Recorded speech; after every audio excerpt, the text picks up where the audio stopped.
और ये लो। अरे यह क्या हो रहा है? यह कुल्हाड़ी मेरे हाथों से चिपक क्यों गई है?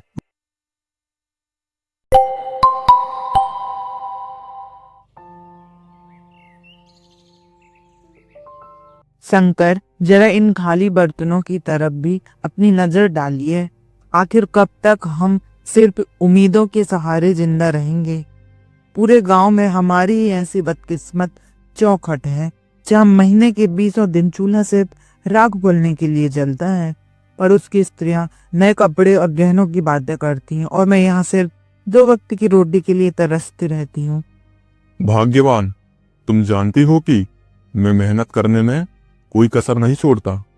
सुबह सूरज निकलने से पहले जंगल जाता हूँ और शाम को भारी बोझ उठाकर लौटता हूँ। लकड़ी काटना ही मेरा पुरखों का हुनर है और इसी से हमारा गुजारा चलता है। वक्त बुरा है, मैं मानता हूँ, पर मेहनत का फल कभी ना कभी तो मिलता ही है।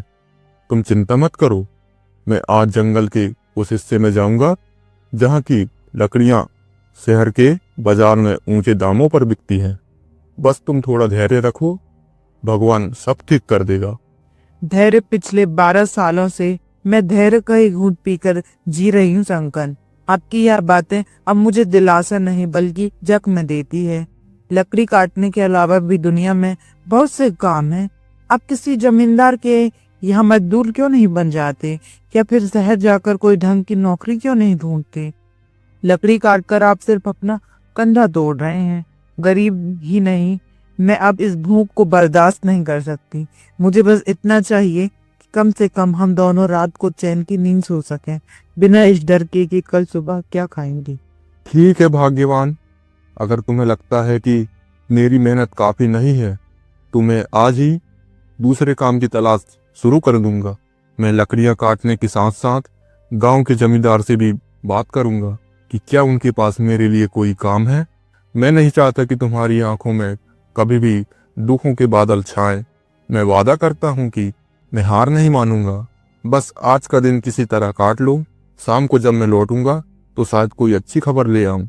अब मुस्कुरा दो, तुम्हारी मुस्कान ही मेरी असली पूंजी है।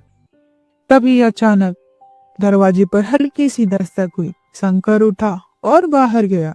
दरवाजे पर एक बूढ़ा साधु खड़ा था, चेहरा शांत, आंखें तेजस्वी। बेटा, क्या इस प्यासे राही को थोड़ा शीतल जल मिल सकता है? मैं मीलों का सफर तय करके आ रहा हूँ। अब मेरा देह मेरा साथ नहीं दे रहा। कंठ भी सूख रहे हैं और पैर में भी छाले पड़ गए हैं। अगर तुम्हारे पास थोड़ा सा अन्न हो तो इस बूढ़े को दान कर दो। मुझे किसी राजसी भोग की इच्छा नहीं है। बस एक नेवाला मिल जाए ताकि मैं अपनी यात्रा जारी रख सकूं। ईश्वर तुम्हारी सेवा को स्वीकार करेगा और तुम्हारे घर के भंडार हमेशा भरे रहेंगे।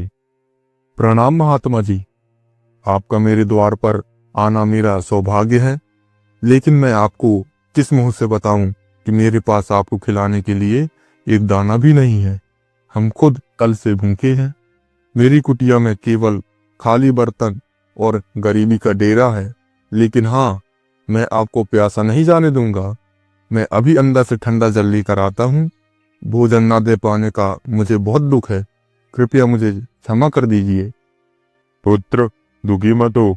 दान देने के लिए धन की नहीं, मन की जरूरत होती है। तुम्हारी आंखों में जो करुणा है वह किसी भी 56 भोग से कहीं अधिक है। तुम जल ले आओ, वही मेरे लिए अमृत के समान होगा। इंसान की असलियत उसके अभाव में ही पता चलती है, और तुमने अभाव में होकर भी अतिथि सत्कार का धर्म निभाया है। जाओ बेटा, जल ले आओ। मैं यही तुम्हारी प्रतीक्षा कर रहा हूँ। तुम्हारी सादगी ने मेरा मन जीत लिया। शंकर ने जैसे ही साधु को जल पिलाया, साधु का चेहरा चमक उठा। उन्होंने प्रसन्न होकर शंकर को आशीर्वाद दिया। शंकर, तुम्हारी सेवा भावना से मैं अत्यंत प्रसन्न हूँ। मैं तुम्हें 3 वरदान देता हूँ जो साधारण मनुष्यों की पहुँच से बाहर है। तुम जो भी मांगोगे वह सब सच हो जाएगा। अपनी पहली इच्छा बताओ पुत्र, लेकिन याद रखना वरदान का उपयोग सोच समझ कर करना। धन, वैभव, आयु, शक्ति, तुम कुछ भी मांग सकते हो। बोलो पुत्र, तुम्हारी पहली अभिलाषा क्या है? महात्मा जी, आपने मुझे बड़ी परीक्षा में डाल दिया है। वैसे तो मुझे बहुत कुछ चाहिए, पर मैं अपनी बुद्धि का प्रयोग करना चाहता हूँ। मेरा पहला वरदान यह है कि मेरी यह कुल्हाड़ी, जिसे मैं अपनी जान से ज्यादा चाहता हूँ, जो भी इसे हाथ लगाए वो मेरी आज्ञा के बिना इसे छोड़ ना पाए, और अगर वह इसे चलाना शुरू करे तो जब तक मैं रुकने को ना कहूँ वो रुक ना सके। क्या आप मुझे ऐसा विचित्र वरदान दे सकते हैं? मुझे लगता है कि यह मेरे बहुत काम आई। अजीब मांग है, पर वचन के अनुसार तथास्तु पुत्र, तुम्हारी कुल्हाड़ी अब तुम्हारी आज्ञा की गुलाम है। अब बिना समय गवाए अपनी दूसरी इच्छा प्रकट करो। याद रखना, तुम्हारे पास केवल 2 और मौके बचे हैं। क्या तुम्हें सोने की खदान या फिर कोई महल नहीं चाहिए जो बादलों को छूता हो? संसार की हर सुख सुविधा तुम्हारे कदमों में हो सकती है। बस एक बार अपने मन की बात कहो और चमत्कार देखो। महाराज, दूसरी इच्छा के लिए मैं इस पुरानी लकड़ी की कुर्सी को चुनता हूँ। मैं चाहता हूँ कि जो कोई भी इस कुर्सी पर एक बार बैठ जाए वो मेरी अनुमति के बिना यहाँ से हिल तक ना सके। वो इस कुर्सी से ऐसा चिपक जाए जैसे पत्थर पर लकीर, चाहे कोई भी कितना भी बलवान क्यों ना हो। मेरी मर्जी के बिना उसका उठना नामुमकिन हो जाए। बस यही मेरी दूसरी विनती है। मुझे विश्वास है कि आप मेरी इस इच्छा को भी पूरा करेंगे। तुम्हारी सोच किसी आम आदमी की जैसी नहीं है शंकर। ये वरदान भी तुम्हें दिया है। अब आखिरी और तीसरी इच्छा की बारी है। सोच लो, तुम अपनी गरीबी हमेशा के लिए खत्म कर सकते हो। क्या तुम्हें अपनी लंबी आयु करानी है? यह अंतिम अवसर है। इसके बाद मैं अदृश्य हो जाऊंगा और कभी नहीं मिलूंगा। अपनी तीसरी इच्छा मांगो और अपने भाग्य का फैसला खुद कर लो। महात्मा जी, तीसरी इच्छा के रूप में मैं चाहता हूँ कि मेरा यह जो चमड़े का पुराना थैला है, इसके भीतर मैं जो कुछ भी डाल दूं, चाहे वो कोई वस्तु हो, सोना हो या कोई जीवित प्राणी, उसे मेरे अलावा कोई और बाहर ना निकाल सके। वो उस थैले की गहराई में तब तक कैद रहे जब तक मैं खुद से उसे आजाद ना करूं। यह मेरी अंतिम मांग है। तुम्हारी सोच किसी आम आदमी जैसी नहीं है शंकर। तुमने विचित्र वरदान मांगे हैं, पर वचन के अनुसार तथास्तु पुत्र, तुम्हारी तीनों मांगे पूर्ण होती हैं। याद रखना, वरदान तभी काम आता है जब उनका उपयोग सही समय पर। साधु बाबा के जाते ही भाग्यवान जो चुपचाप सब सुन रही थी ज्वालामुखी की तरह फट पड़ी। उसे लगा कि शंकर ने अपनी मूर्खता से सुनहरे भविष्य की बलि दे दी है। वाह शंकर, क्या गजब की बुद्धिमानी दिखाई है आपने। साक्षात देवता आपके द्वार पर आकर कह रहे थे कि धन मांग लो, सुख मांग लो, पर आपने क्या मांगा? कुल्हाड़ी, कुर्सी और थैला। क्या इन बेजान चीजों से मेरा पेट भरेगा? क्या इन वरदानों से हमारे लिए सिर की छत पक्की हो जाएगी? मैं यहाँ दाने दाने को तरस रही हूँ और आपने फालतू वरदान मांग लिया। आज आपने साबित कर दिया कि आप कभी तरक्की नहीं कर सकते। काश वो वरदान मुझे मांगने का मौका मिलता तो आज मैं इस झोपड़ी के महल बना देती। भाग्यवान, तुम जो देख रही हो वो केवल साधारण चीजें हैं, पर मैं जो देख रहा हूँ वो एक सुरक्षा कवच है। कभी कभी सीधे तरीके से मांगा हुआ धन टिकता नहीं है, पर बुद्धि से बनाई गई संपत्ति सदा रहती है। तुम मुझ पर भरोसा रखो। यह 3 वरदान हमें वह सब कुछ दिलाएंगे जो तुम चाहती हो। मैंने जो मांगा है उसके पीछे गहरा रहस्य है, जो वक्त आने पर तुम्हें समझ आ जाएगा। फिलहाल शांत हो जाओ, क्योंकि आने वाला समय बहुत बड़ी चुनौतियां लेकर आने वाला है। पत्नी के तानों से आहट होकर शंकर अपनी पुरानी कुल्हाड़ी कंधे पर रखकर लखनपुर के सबसे घने और डरावने जंगल की ओर निकल पड़ा। दोपहर की तपती धूप पेड़ों की घनी छांव को चीरने की कोशिश कर रही थी। शंकर एक पुराने पीपल के पेड़ के नीचे बैठ गया। उसका मन अशांत था और पेड़ में भूख की आग जल रही थी। उसे लग रहा था कि शायद उसने सच में वरदान मांगने की गलती कर दी। हे भगवान, क्या मेरी किस्मत में हमेशा ठोकरें खाना ही लिखा है? भाग्यवान सही कह रही थी। अगर मैं उस महात्मा से सोने की मोहरें मांग लेता तो कम से कम आज मुझे इस तरह भटकना तो नहीं पड़ता। पेट में अन्न का एक दाना ही नहीं है। जंगल में भी सूखी लकड़ियां मिलना मुश्किल हो गया है। ऐसा लगता है जैसे यह पेड़ भी मेरी गरीबी का मजाक उड़ा रहे हैं। समझ नहीं आता कि मैं घर वापस किस मुंह से जाऊंगा। वहां तो सिर्फ खाली बर्तन और पत्नी की शिकायतें मेरा इंतजार कर रही हैं। तभी झाड़ियों के पीछे से एक विचित्र बूढ़ा व्यक्ति बाहर निकला और चेहरे पर एक अजीब सी कुटिल मुस्कान थी। वो धीरे धीरे शंकर की ओर बढ़ने लगा। शंकर ने गौर किया कि उस बूढ़े के चलने की आवाज सामान्य नहीं थी। जब उसने नीचे देखा तो उसके होश उड़ गए। उस बूढ़े के पैर इंसानों जैसे नहीं बल्कि गाय के खुरों जैसे थे। बे ओ नौजवान, इतना उदास होकर इस वीराने में क्यों बैठे हो? तुम्हारी आहें तो इस जंगल के पत्तों को भी सुखा रही हैं। क्या बात है? क्या तुम्हारी पत्नी ने तुम्हें घर से निकाल दिया है या फिर गरीबी का भूत तुम्हारा पीछा नहीं छोड़ रहा? देखो, मैं इस जंगल का बहुत पुराना निवासी हूँ और मैं लोगों के दुखों को भांप लेता हूँ। तुम्हारी हालत देखकर मुझे बहुत दया आ रही है। अगर तुम चाहो तो मैं तुम्हारी सारी दरिद्रता एक पल में दूर कर सकता हूँ। बस तुम्हें एक छोटी सी शर्त माननी होगी। बोलो, क्या तुम अपनी किस्मत बदलना चाहते हो? प्रणाम महानुभाव। आप अचानक इस घने जंगल में कहां से आ गए और आपको कैसे पता चला कि मैं अपनी पत्नी से परेशान होकर यहाँ बैठा हूँ? आपकी बातें सुनकर मुझे थोड़ा अजीब लग रहा है और यह आपके पैर, आप कोई साधारण मनुष्य तो नहीं लगते। कहीं आप वही मायावी राक्षस तो नहीं जिसकी कहानियां हमारे बुजुर्ग सुनाया करते थे, जो लोगों को लालच देकर उनका सब कुछ छीन लेता है? मुझे आपसे बात करने में डर लग रहा है, फिर भी मेरी जिज्ञासा शांत कीजिए कि आप आखिर हैं कौन और मुझसे क्या चाहते हैं? तुम तो बहुत चतुर निकले लकड़हारे। हाँ, तुमने सही पहचाना। मैं अपनी इस मायावी साम्राज्य का स्वामी हूँ। पर डरो मत, मैं तुम्हें चोट पहुँचाने नहीं बल्कि तुम्हारी झोली भरने आया हूँ। देखो, मेरे पास सोने की मोहरों से भरी यह 3 थैलियां हैं। इन्हें ले जाओ और अपनी पत्नी के हर सपनों को पूरा करो।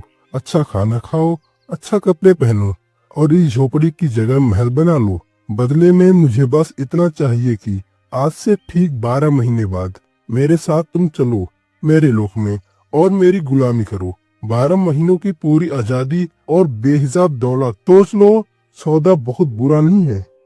शंकर समझ गया था कि यह शैतानी राक्षस उसे अपनी जाल में फंसाना चाहता है, लेकिन घर की गरीबी और भाग्यवान के तानों को याद कर कर उसका मन डोल गया।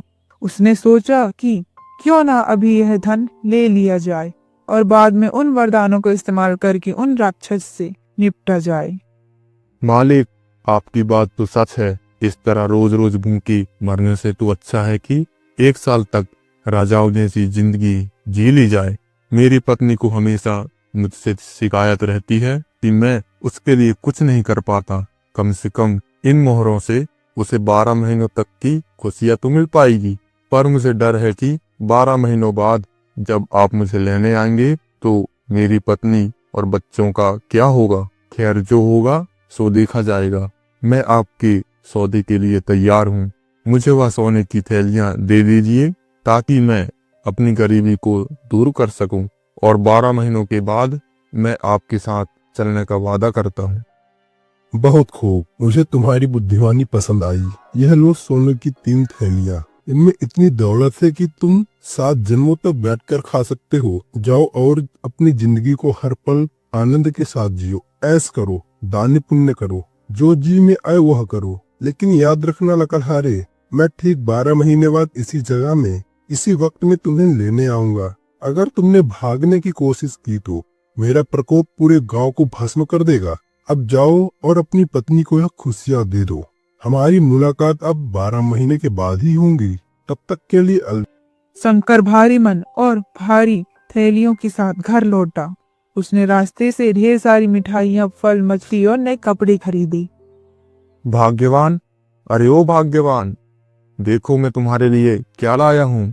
अब तुम्हें कभी भूखा नहीं सोना पड़ेगा और ना ही उन फटे हुए कपड़ों में रहना होगा। देखो, मैं बाजार से तुम्हारे लिए रेशमी वस्त्र और सबसे बढ़िया पकवान लाया हूँ। और यह देखो, सोने की मोहरों से भरी थैलियां। अब हम इस पुरानी कुटिया को तोड़कर एक आलीशान मकान बनाएंगे। पूरे लखनपुर में हमारे जैसा अमीर कोई नहीं होगा।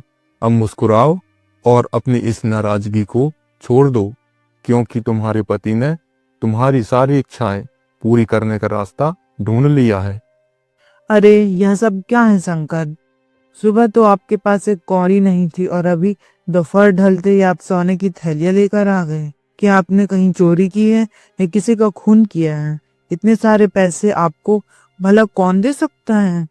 और यह मिठाइयाँ, यह कपड़े, मेरा तो सिर चकरा रहा है। मुझे सच सच बताइए कि यह धन कहाँ से आया है? कहीं ऐसा ना हो कि इन सुखों के बदले हमें कोई बहुत बड़ी कीमत चुकानी पड़े। मुझे आपकी आंखों में वह खुशी नहीं दिख रही जो इतनी दौलत मिलने पर होनी चाहिए। आप कुछ छुपा रहे हैं ना? भाग्यवान, तुम बहुत सवाल पूछती हो। मैंने कोई चोरी नहीं की। मुझे जंगल में एक बहुत बड़ा काम मिला है जिसके लिए मालिक ने मुझे पुरस्कार दिया है। उन्होंने कहा है कि मैं 1 साल तक आराम करूं और फिर उनके काम पर लौटूं। बस तुम इतना समझ लो कि अब हमारी अच्छे दिन आ गए। आने वाले 1 साल में हम वह सब करेंगे जो हमने कभी सोचा भी नहीं था।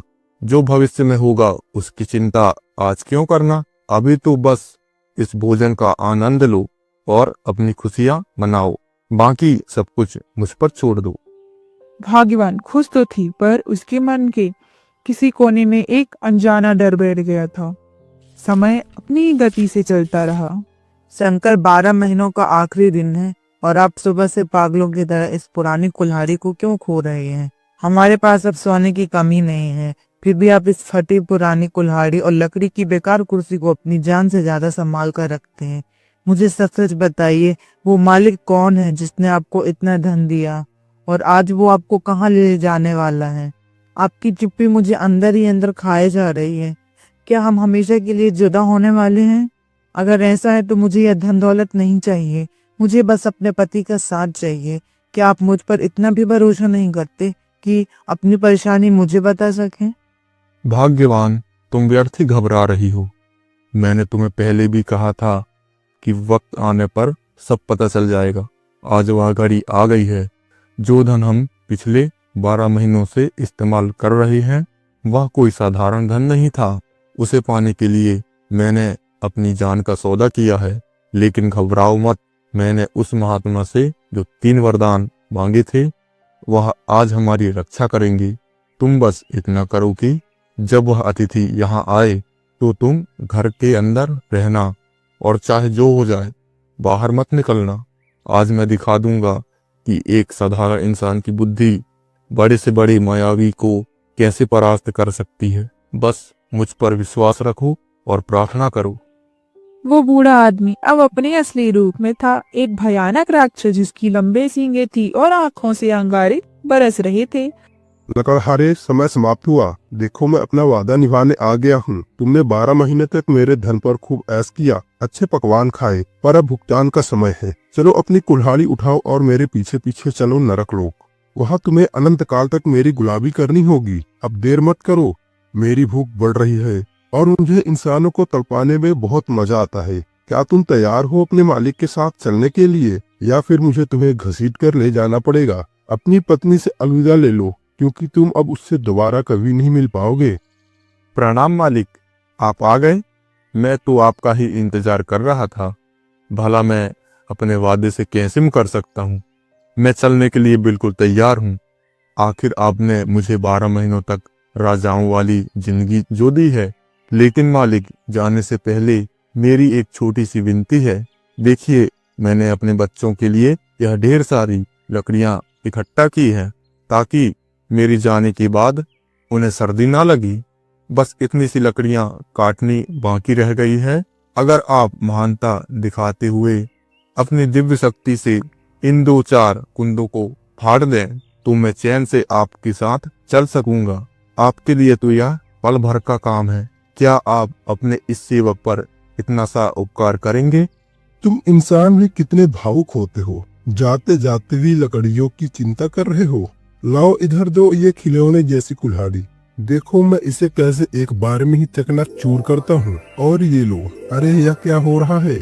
यह कुल्हाड़ी मेरे हाथों से चिपक क्यों गई है? मैं इसे छोड़ना चाहता हूँ पर यह मेरे हाथों को जकड़ती ही जा रही है और मेरा शरीर अपने आप वार किए जा रहा है। मैं रुकना चाहता हूँ पर मेरे हाथ रुक नहीं रहे हैं। लकड़हारे, यह क्या जादू किया तुमने? मुझे रोको, मैं कह रहा हूँ ना, मुझे अभी के अभी रोको, वरना मैं इस पूरी जगह को बर्बाद कर दूंगा। अरे मालिक, इतनी जल्दी थक गए? आप तो कह रहे थे कि यह आपके लिए बच्चों का खेल है। काटिए मालिक, अभी तो बहुत सारी लकड़ियां बाकी है। आप शायद भूल गए, इस कुल्हाड़ी को जो भी पकड़ता है वो मेरी आज्ञा के बिना इसे छोड़ नहीं सकता, और जब तक मैं ना कहूँ वह रुक भी नहीं सकता। अब काटते रही लकड़ियां पूरी रात। मुझे तो अब नींद आ रही है। मैं जाकर थोड़ा आराम कर लेता हूँ। जब आप थक कर चूर हो जाएं और आपकी हड्डियां जवाब देने लगें, तब मुझे पुकारिएगा। तब तक इस मुफ्त की मजदूरी का आनंद लीजिए। महाबली राक्षस राज। शंकर बेटा मुझे बचा लो, मैं हार गया तुम्हारी बुद्धि के आगे। मेरी माया फेल हो गई, मेरे हाथ अब फड़फड़ा रहे हैं, मेरा दम घुट रहा है। कृपया मुझे इस कुल्हाड़ी के चंगुल से आजाद कर दो। मैं कसम खाता हूँ कि मैं तुम्हें अभी नहीं ले जाऊंगा। मैं तुम्हें 12 महीनों की और मोहलत देता हूँ, और साथ में 5 और सोने की थैलियां भी दूंगा। बस मुझे इस नरक से निकालो, और मैं अब एक पल भी इस कुल्हाड़ी को नहीं चला सकता। मुझ पर दया करो। अच्छा, तो अब आप रास्ते पर आए हैं। 12 महीनों की मोहलत और 5 थैलियां? नहीं नहीं मालिक, इतना कम तो मेरी मेहनत का हर जाना भी नहीं है। अगर आप आजाद होना चाहते हैं तो आपको मुझे 7 थैलियां सोने की मोहरें देनी होगी, और वादा करना होगा कि आप अगले 3 साल तक इधर नजर भी नहीं आएंगी। अगर मंजूर है तो मैं कुल्हाड़ी को रुकने का आदेश देता हूँ। मंजूर है, मुझे सब मंजूर है। साथ क्या तुम मुझसे 9 थैलियां ले लो, पर मुझे इस जादुई फंदे से छुड़ाओ। मैं अगले 3 साल तक इस गांव की सीमा पर भी कदम नहीं रखूंगा। यह लो तुम्हारी सोने की थैलियां। मैंने अपनी माया से उसे तुम्हारे आंगन में प्रकट कर दिया है। अब बस इस कुल्हाड़ी को रोको, मेरी शक्तियां अब जवाब दे रही हैं। शंकर ने कुल्हाड़ी को रुकने का आदेश दिया। कुल्हाड़ी तुरंत राक्षस के हाथ से छूटकर गिर गई।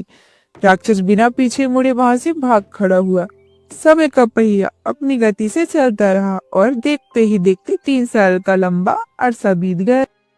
शंकर, आज 3 साल पूरे होने को हैं। पिछली बार आपने उस राक्षस को अपनी जादुई कुल्हाड़ी से धूल चटा दी थी, लेकिन मुझे डर है कि वह इस बार और भी ज्यादा तैयारी के साथ आएगा। क्या आपको नहीं लगता कि हमें यह गांव छोड़कर कहीं दूर चले जाना चाहिए? यह ऐसो आराम, यह महल सब बेकार है अगर आप सुरक्षित नहीं हैं। मेरी रातों की नींद उड़ गई है। हर आहट पर मुझे वही भयानक चेहरा याद आता है। भाग्यवान, तुम व्यर्थ ही अपने मन को अशांत कर रही हो। भय शत्रु की सबसे बड़ी शक्ति होती है, और मैं उसे यह शक्ति नहीं देना चाहता। मैंने उस महात्मा से जो वरदान मांगे थे वो केवल खिलौने नहीं थे, बल्कि आत्मरक्षा के अचूक अस्त्र थे। आज की शाम हमारे लिए एक नई परीक्षा है, और मैं इसके लिए पूरी तरह तैयार हूँ। ओ लकड़हारे, बाहर निकल। आज 3 साल पूरे हो गए और तेरा काल द्वार पर खड़ा है।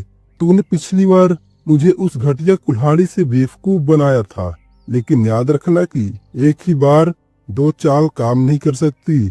इस बार मैं अपनी पूरी तैयारी से आया हूँ, और तेरी किसी भी चाल में नहीं फंसूंगा, और न ही तेरी कोई बात मानूंगा। अरे मालिक, आप आ गए। मैं तो कब से आपकी प्रतीक्षा कर रहा था। आप तो बाहर ही रुक गए। क्या आप अपने इस पुराने सेवक से इतना डर गए हैं? देखिए, मैं तो चलने के लिए बिल्कुल तैयार खड़ा हूँ। पिछली बार जो हुआ उसके लिए मैं आपसे क्षमा मांगता हूँ। वह तो बस एक मजाक था। आइए, अंदर आइए। आप इतनी दूर से थके हारे आए होंगे, कम से कम थोड़ा विश्राम तो कर लीजिए। देखिए, मैंने आपके स्वागत के लिए आंगन में अपनी सबसे आरामदायक कुर्सी रखी है। बस 10 मिनट वहां बैठिए। मैं अपनी पत्नी से विदा लेकर और अपना थोड़ा सामान समेटकर तुरंत आपके साथ चलता हूँ। राक्षस माधव की बात सुनकर सोच में पड़ गया। उसे लगा कि मादा शायद हार मान चुका है। उसने चारों तरफ देखा, वहां ना तो कोई कुल्हाड़ी थी और ना ही कोई हथियार। आंगन के बीचों बीच बस एक साधारण सी लकड़ी की कुर्सी रखी थी।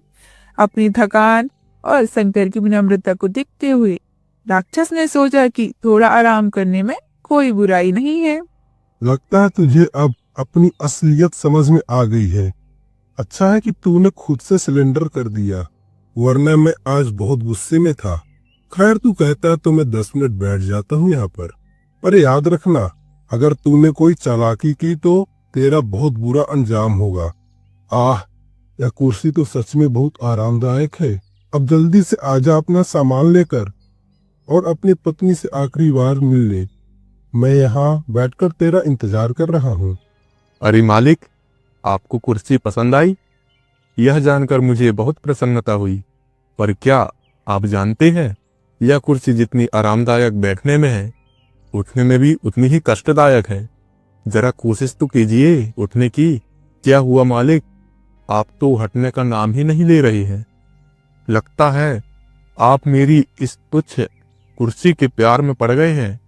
मैंने आपको बताया नहीं था कि जो भी इस कुर्सी पर एक बार विराजमान हो जाता है, वो मेरी आज्ञा के बिना यहाँ से हिल तक नहीं सकता। राक्षस ने पूरी ताकत लगा दी। उसने जोर जोर से चिल्लाया और अपनी मायावी शक्तियों का उपयोग किया, पर वो कुर्सी से टस से मस ना हुआ। ऐसा लग रहा था जैसे वो कुर्सी का ही एक हिस्सा बन गया हो। वो जितना जोर लगाता, कुर्सी उसे उतना ही कसकर जकड़ लेती। हार मानकर वो फिर से गिड़गिड़ाने लगा। शंकर, ये तूने फिर मेरे साथ क्या किया?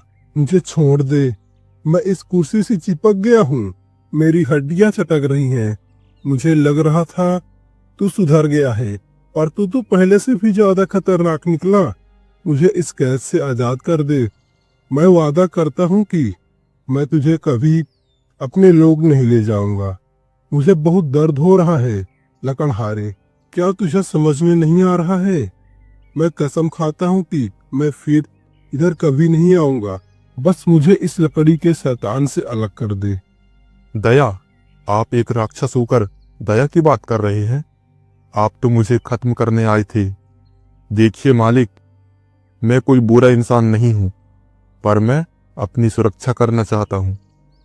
अगर आप आजाद होना चाहते हैं तो पिछली बार से दुगनी कीमत चुकानी होगी। मुझे 15 थैलियां सोने की मोहरें चाहिए, और इस बार आपको वादा करना होगा कि आप अगले 5 सालों तक इस इलाके की तरफ मुड़कर भी नहीं देखेंगे। अगर आपको यह सौदा मंजूर है तो कहिए, मैं कुर्सी को आदेश देता हूँ। मंजूर है, मुझे सब मंजूर है। 15 क्या, मैं तुझे 25 थैलियां दूंगा। बस मुझे यहाँ से उठा। मैं वचन देता हूँ कि अगले 5 सालों तक मैं तेरे गांव की परछाई भी नहीं देखूंगा। तेरी बुद्धि के आगे मैं नतमस्तक हूँ। यह ले तेरा धन। अब बस कर, अपनी इस जादुई कुर्सी को हुक्म दे कि वह मुझे छोड़ दे। मैं अब एक पल भी यहाँ नहीं रुकना चाहता। शंकर, मुझे जाने दे। मैं फिर कभी तुझे चुनौती देने की भूल नहीं करूंगा। शंकर ने जैसे ही आजाद कहा, राक्षस स्प्रिंग की तरह कुर्सी से उछला और बिना पीछे देखे भाग निकला। उसके बाद राक्षस कभी वापस नहीं आया। शंकर उस धन से गांव का सबसे अमीर आदमी बन गया, और इस तरह शंकर और भाग्यवान ने अपनी सादगी और बुद्धिमत्ता से एक महाबली राक्षस को धूल चटा दी। लखनपुर में खुशियां लौट आई, और शंकर की यह कहानी युगों युगों तक सुनाई जाने लगी कि कैसे एक साधारण लकड़हारे ने अपनी बुद्धि के बल पर भाग्य को बदल दिया। अगर आपको यह कहानी पसंद आई हो तो लाइक करें, अपने दोस्तों के साथ शेयर करें और अपनी राय कमेंट में बताएं।